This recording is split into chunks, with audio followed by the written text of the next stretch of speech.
Καλησπέρα σας. Χαίρομαι που είμαστε και πάλι μαζί και χαίρομαι ιδιαιτέρως διότι το κανάλι μας το παρακολουθούν πάρα πολλοί νέοι και νέες.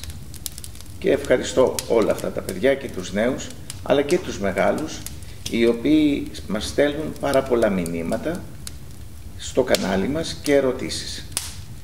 Μία λοιπόν από αυτές τις ερωτήσεις είναι γιατί λέμε ότι ο Απόστολος Πέτρος κρατάει τα κλειδιά του Παραδείσου.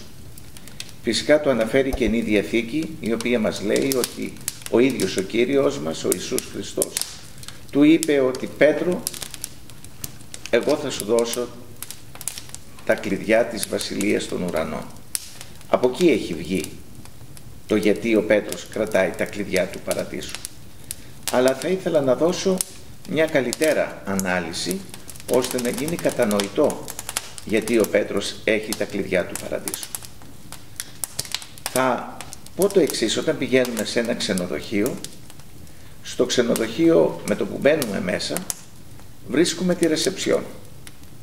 Έτσι λοιπόν στη ρεσεψιόν ζητούμε το δωμάτιο το οποίο θέλουμε να πάμε και ζητούμε από τον άνθρωπο εκεί, είτε είναι άντρας είτε γυναίκα, ζητούμε τα κλειδιά του δωματίου μας και μας δίνει τα κλειδιά του δωματίου μας. Ακριβώς λοιπόν ο Απόστολος Πέτρος βρίσκεται στην είσοδο του Παραδείσου και πηγαίνοντας εκεί αναζητούμε και ζητούμε το κλειδί του σπιτιού του οποίου θα μείνουμε μέσα στον Παράδεισο. Ο Απόστολος Πέτρος αναζητά το κλειδί. Εάν δει ότι δεν υπάρχει κλειδί, σημαίνει ότι δεν έχουμε σπίτι στον Παράδεισο.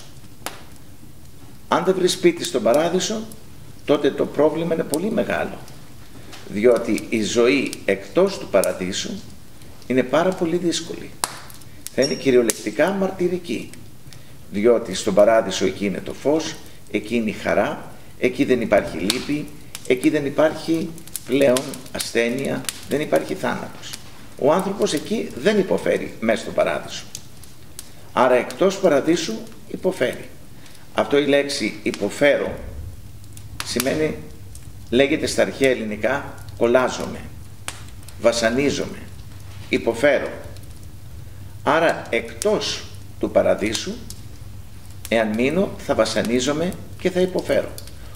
Όπως είναι κάποιος άστεγος.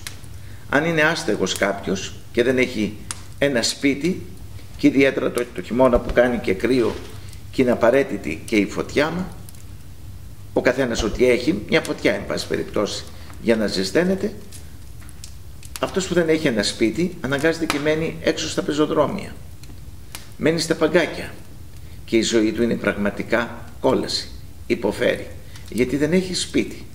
Άρα λοιπόν πρέπει να προσέξουμε πάρα πολύ ώστε όταν πάμε επάνω εκεί να βρούμε ένα σπίτι του οποίου τα κλειδιά θα μας τα δώσει όταν φτάσουμε εκεί ο Απόστολος Πέτρος. Πώς αποκτούμε τώρα σπίτι μέσα στον Παράδεισο? Το αποκτούμε με την ελεημοσύνη. Όπως εδώ με τις οικονομίες του κάποιος που κάνει από το μισθό που έχει, βάζει στην άκρη κάποια χρήματα, από αυτά τα χρήματα αγοράζει σιγά σιγά ένα σπίτι. Και άλλα σπίτια κάνουν 100.000 ευρώ, άλλα κάνουν 200.000 ευρώ, άλλα σπίτια κάνουν 300 και εξαρτάται το μισθό που έχει ο καθένας το μήνα.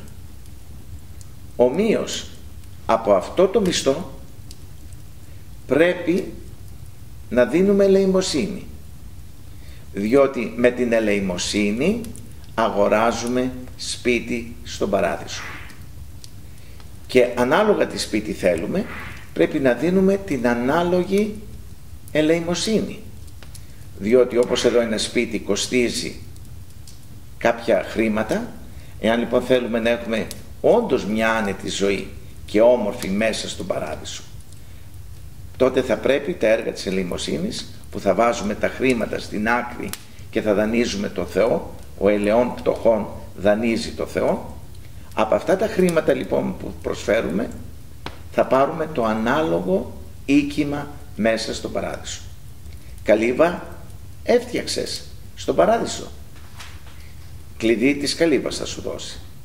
Ένα μικρό διάρρη, σε μικρό διάρρη θα ζήσεις. Δεν έφτιαξες τίποτα, τότε δεν θα υπάρχει το κλειδί στα χέρια του Αποστόλου Πέτρου. Έτσι λοιπόν ο Απόστολος Πέτρος θα λέγαμε ότι είναι εκείνος που είναι η ρεσεψιόν του παραδείσου. Ας φροντίσει ο καθένας από εμάς να βρει και να έχει ο Απόστολος Πέτρος το κλειδί του. Για να έχει κλειδί όμως πρέπει πρώτα εμείς να έχουμε κτίσει σπίτι στον παράδεισο, σπίτι στον ουρανό. Όπως κτίζουμε λοιπόν και φροντίζουμε εδώ να κτίσουμε σπίτι για εμάς, σπίτι για τα παιδιά μας, σπίτι πολλές φορές για τα εγγόνια μας. Σκεφτήκαμε αν έχουμε κτίσει με τις ελεημοσύνες μας ένα σπίτι στον παράδεισο. Για μαζέψτε παρακαλώ όλες τις ελεημοσύνες που έχετε κάνει όλα αυτά τα χρόνια και κάντε τη σούμα. Με αυτές αγοράζετε ένα σπίτι. Και τι σπίτι αγοράζεις? Εάν δεν αγοράζεις, τότε ο Απόστολος Πέτρος δεν θα έχει για σένα κλειδί. Στα κλειδιά του δεν θα υπάρχει το δικό σου, το κλειδί του δικού σου σπιτιού. Έτσι θα μείνεις εκτός παραδείσου και η ζωή σου αμέσως θα γίνει κόλαση, όπως γίνεται κόλαση σε όλους αυτούς που ζουν στους δρόμους. Ας αγωνιστούμε λοιπόν μέσω της ελεημοσύνης να φτιάξουμε ένα σπίτι τώρα που ζούμε στον παράδεισο, όπως φτιάξαμε στα παιδιά μας και στα εγγόνια μας, αλλά και για τον εαυτό μας. Να είστε καλά, θα τα ξαναπούμε και πάλι μαζί με μια άλλη ερώτηση.